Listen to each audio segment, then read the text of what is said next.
हम मंच पर गौनी तो आप लोगन का बड़ा बढ़िया रिस्पांस मिलल। कोनो लड़का कोनो लड़की के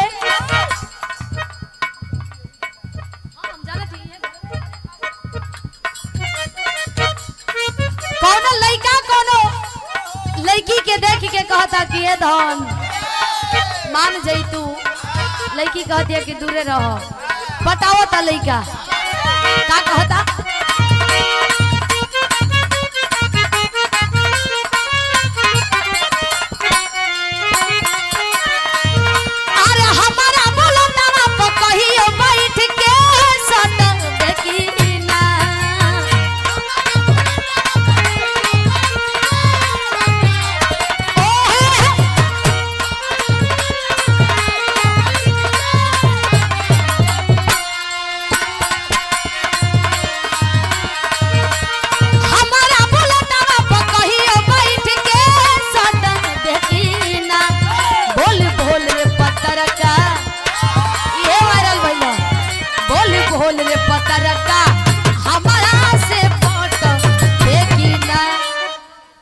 मनु भी आई नहीं।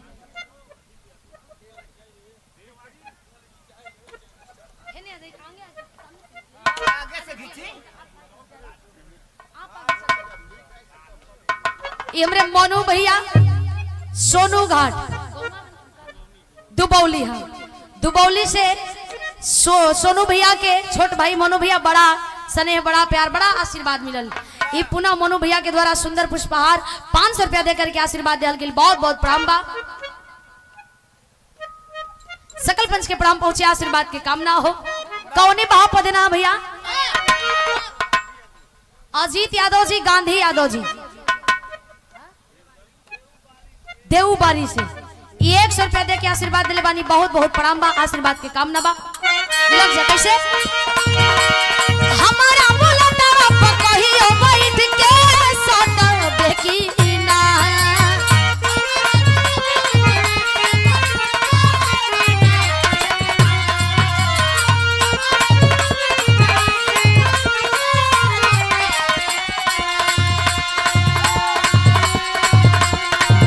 अरे हमारा बोलता कहियो बैठ के सोता देखी ना।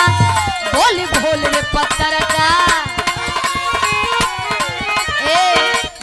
बोल रे पत्थर का हमारा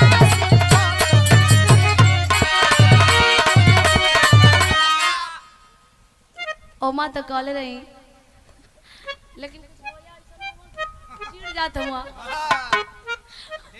जाता हुआ ढेर गोया कि हमें मोटका पत्थर का कहता हूँ। यही से अब जे समझे वाला हो वही से हम बात कहला, जे ना समझे वाला हो जा जौन मेन पॉइंट है वो पकड़ लेला। एक बात और कहेगा, जब तेहा से ले तबगी या में फूल झरेला, जब तेहा से ले तबगी या में फूल झरेला,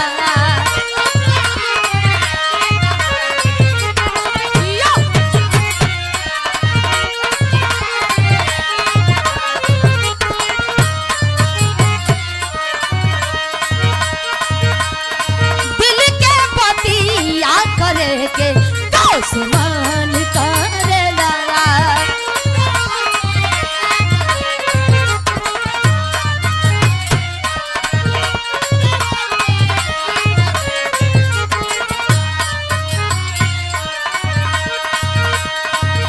अरे मधुओ से मीठ तोर बोलिया रे, अरे गलिया से बलिया निकलिया रे, अरे गलिया से बलिया के लिया रे,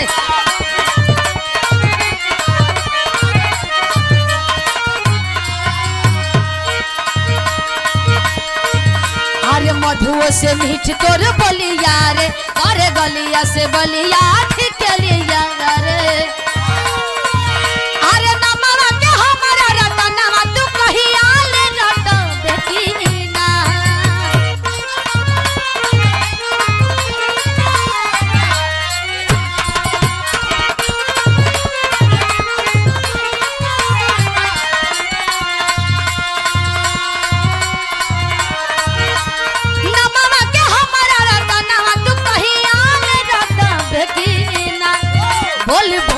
पत्थर का बोल भोल रे चक्कर का हमारा से फोटो देखी ना बोल भोल रे पत्थर का हमारा से फोटो देखी जियो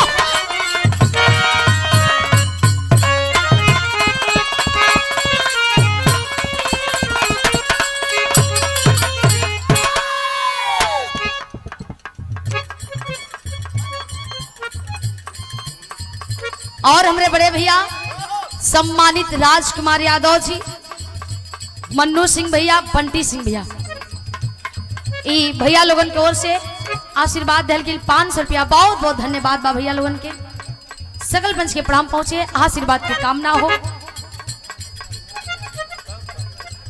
लग जा लग जा।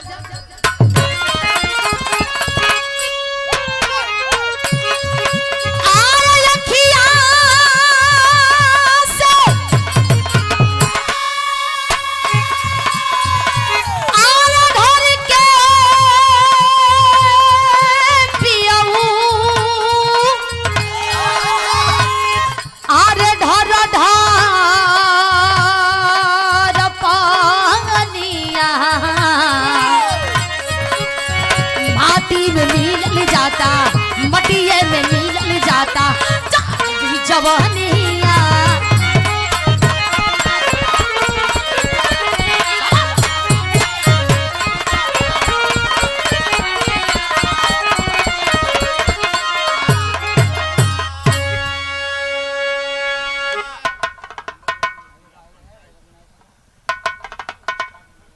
देखा टोन बढ़िया ना बोलत भैया। और ये सम्मानित हमारे गार्जियन जी सत्येंद्र यादव जी,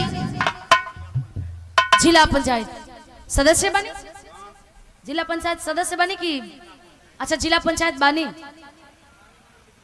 अच्छा अच्छा चली केहू तरफ बानी ना जौन रवा कहब तो बतिया 100 रुपया दे के आशीर्वाद दिल के बहुत बहुत प्रणाम बा गार्जियन के। और ये माता जी के पोतियों के तरफ से 150 रुपया सपना सोनम साक्षी बा। और ये माता जी के बेटी के तरफ से 100 रुपया सुनीता। आप जी लोगन के द्वारा ये आशीर्वाद दिल गई, बहुत बहुत प्रणाम, आशीर्वाद के कामना बा। सकल पंच के प्रणाम पहुंचे। देखी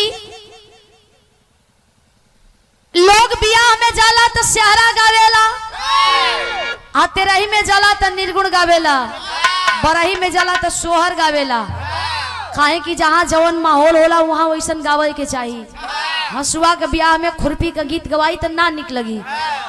ई दुनिया में का बा कुछ हो नहीं खे, रुपया पैसा हाथ कमाइल बा भैया, आज बा काल ना रही, लेकिन इंसानियत अगर बात हमेशा अमर रहबा। इंसानियत बात लोगन के बीच में लोग खोजेलन कि फलाने बड़ा बढ़िया रहलन, इंसानियत के नाते लोगन के मदद भी कर देते रहलन, बड़ा बढ़िया इंसान रहलन। तो आवा बड़ी सुंदर वर्ष से महाभारत से विराज सुने की मिलल।